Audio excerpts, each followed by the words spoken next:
Hi, good morning. Good morning.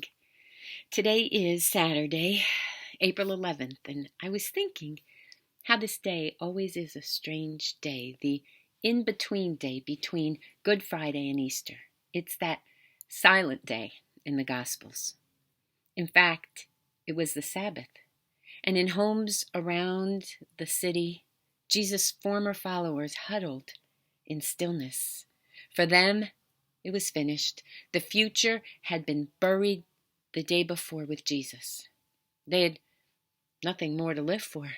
There was no magic word, no clever formula to bring him back, no way to restore the dream and secure the hope. Maybe some of you can understand what that feels like. And I think this day of Holy Week speaks most directly to the reality of our lives.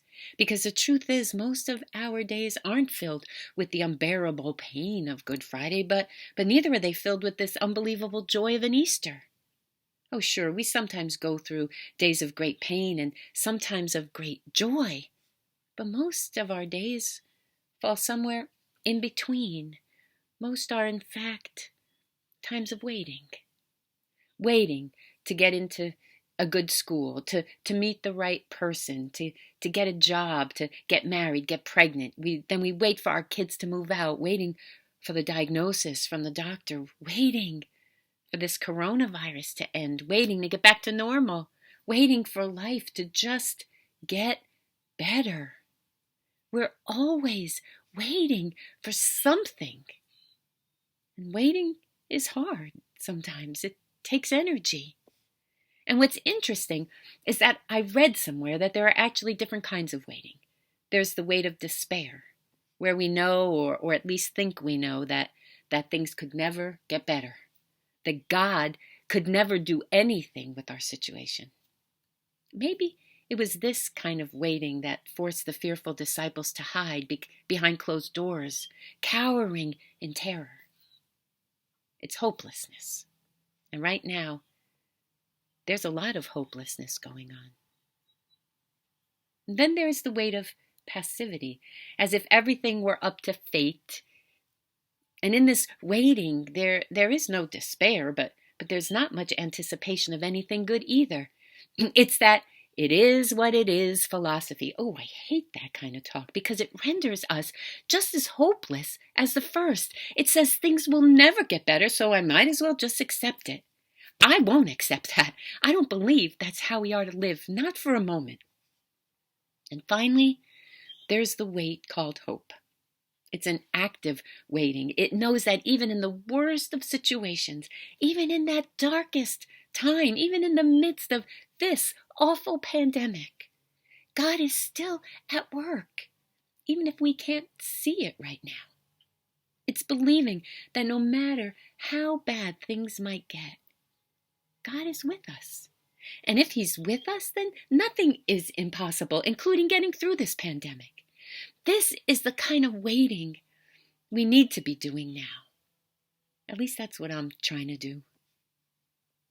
Well, we've been hunkering down and sheltering in place for over 20 days with nothing to do, really, or at least nothing like we did before. And although some of us are doing really great and adjusting really well, coming up with all sorts of new and creative ways to live this current strange life, some aren't. And the idea of this going on indefinitely makes many of us feel anxious, fearful, even hopeless. It's made us Saturday people, isolating us in fear of what's going to happen next, making us hopeless. So, what do we do? Well, let's look at what the devastated disciples did on that Saturday. It says they rested. They observed the Sabbath. Obviously, there wasn't any feeling behind it, not after all they'd been through those last couple of days. It was just habit. They were simply going through the motions. But I think there's something to be said about habit.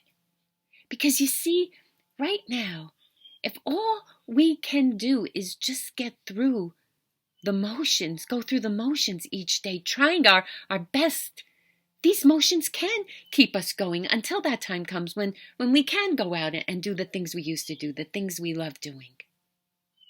I think those disciples had it wrong. Their future wasn't buried on that silent Saturday with Jesus, and neither is ours. See, the more I think about it, the more I realize that maybe we need silent Saturdays in our lives to slow us down and make us realize what really matters and what doesn't. To test our faith and see where we stand in the hard times. Maybe the waiting is intended to make us better. Oh gosh, I hope it does. Yeah, the disciples were definitely wrong, because in their fear they forgot what the psalmist said, that weeping may stay for a night, but joy comes in the morning. See, they just needed to hang on one more day. And so do we. So if today you feel like you're stuck in a silent Saturday, that's okay. Hang in there. Know that God is with you, even in the wait. You can make it. So keep praying, keep trusting, keep hoping, because I promise you Sunday is right around the corner. Please stay safe.